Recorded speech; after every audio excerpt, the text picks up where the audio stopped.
Praise the lord. యూట్యూబ్లో ఈ వాక్యం వింటున్న ప్రతి ఒక్కరికి మన ప్రియమైన యేసుక్రీస్తు నామములో శుభములు తెలుపుకుంటున్నాను. ఈరోజు మనం ధ్యానించబోయే అంశము ఈరుకు ద్వారము. ఈ అంశం కొద్దిసేపు ధ్యానించమని దేవుడు నన్ను ప్రేరేపించారు. అయితే వాక్యంలోకి వెళ్ళబోయే ముందు ఇప్పటివరకు నా ఛానల్ చూస్తూ కూడా సబ్స్క్రైబ్ చేయని వారైతే దయచేసి సబ్స్క్రైబ్ చేయండి. నన్ను కొంచెం సపోర్ట్ చేయండి. మర్చిపోకుండా వాక్యం నలుగురికి షేర్ చేయండి. ఇంకా లైక్ చేయండి. మీరు లైక్ చేయడం ద్వారా వాక్యం నలుగురికి రీచ్ అవుతుంది. ఇక వాక్యంలోకి వెళ్ళిపోదాం. మత్తయి సువార్త 7వ అధ్యాయం 13 నుంచి 14 వచనాలు ఒకసారి చూసినట్లయితే, ఇరుకు ద్వారమున ప్రవేశించుడి, నాశనమునకు పోవు ద్వారము వెడల్పును, ఆ దారి విశాలమునై ఉన్నది, దాని ద్వారా ప్రవేశించువారు అనేకులు. ఆమేన్.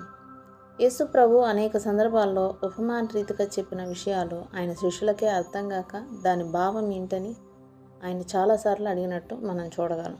యేసు ప్రభు చెప్పిన మాటల్ని మనం ఎంతో లోతుగా ధ్యానించాలి. పరిశీలించి దాని భావం ఏంటో అర్థం చేసుకోవడానికి ప్రయత్నిస్తుంటే దేవుడు వాటిని మనకు బోధిస్తాడు. దుఃఖపడేవారు ధన్యులు, ఇరుకు ద్వారమున ప్రవేశించుడి అనే మాటలో మనకి ఏమాత్రం రుచించవు. దేవుని మాటలో రుచించక అనేక మంది ఆయన వదిలి వెళ్ళిపోయినట్టు కూడా చూడగలం.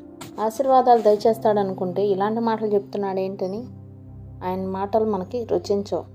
ఇరుకు ద్వారము, విశాలమైన ద్వారము అంటే మన ఇంట్లో ఉండే ద్వారాలు కాదు కానీ మన హృదయ ద్వారాలు. మన హృదయం అనేకమైన విషయాల గురించి ఆలోచిస్తుంది. మన చుట్టూ నివసించే మనుషులు, వారి విలాసవంతమైన జీవన విధానం మన హృదయాన్ని ప్రభావితం చేసి వారిని అనుసరించేలా ప్రేరేపిస్తుంది.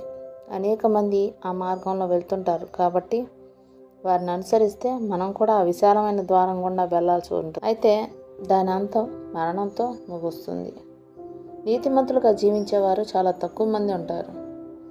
వారి లోకానికి భిన్నంగా జీవిస్తారు. హంగు, ఆర్భాటం వారి జీవన విధానంలో ఉండవు.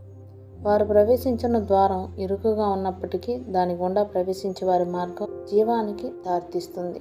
కాబట్టి మన హృదయ ద్వారంను లోక విషయాలు ప్రవేశించేలా విశాలం చేసుకోకుండా కేవలం దేవుని విషయాలు ప్రవేశించేలా చిన్నదిగా చేసుకోవాలి.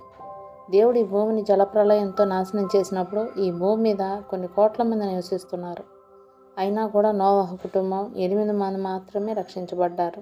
కొన్ని లక్షల మంది నివసించే సొదొమ గొమొర్రా అనే జంట పట్టణాల్లో కనీసం 10 మంది కూడా నీతిమంతులు లేకపోవడం వల్ల నాశనం అయ్యాయి. ఈ 2 సందర్భాల్లో అనేకులు నాశనమయ్యారు, కొద్దిమంది మాత్రమే రక్షించబడ్డారు. ప్రస్తుతం ప్రపంచంలో ఎంతమంది నీతిమంతులు ఉంటారు? నిస్సందేహంగా పాపులు అనేక మంది, నీతిమంతులు కొద్దిమంది ఉంటారని మన ఇంటి చుట్టుపక్కల ఉండే వాళ్ళని చూసినా మనకు అర్థమైపోతుంది. పాపం చేసేవాళ్ళు కోట్ల మంది ఉంటారు. నీతిగా జీవించే వారిని వేళ్ల మీద లెక్క పెట్టచ్చు. మరి మనం అనేకుల్లో ఉన్నామా, కొద్ది మందిలో ఉన్నామా అన్నది మనకే తెలియాలి.